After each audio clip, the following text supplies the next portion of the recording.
Ankara rejiminin de çabaları ile silahlı çeteler oluşturarak yerli halkı yerinden etmeye başlamış, kolonileşme faaliyetleri içine girişmiştir.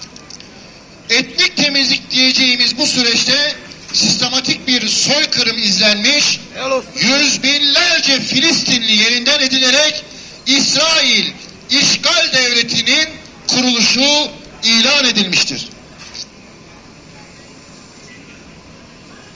Kıymetli basın mensupları ve kıymetli dinleyenler, Mavi Marmara gemisi 2010 yılında başladığı yolculuğuna iyi bir insan olmanın verdiği mazlumdan yana olan tavrımız dün olduğu gibi bugün de devam etmektedir.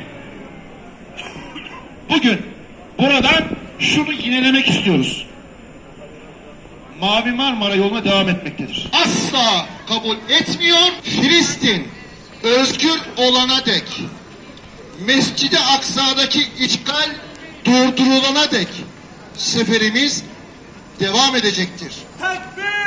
Allahu Ekber! Tekbir! Allahu Ekber! Tekbir! Allahu Ekber! Kan, gözyaşı devam edecek ve bizler buna yara ya merhem olmaya devam edeceğiz. Teşekkür ediyorum efendim. Sağ olun.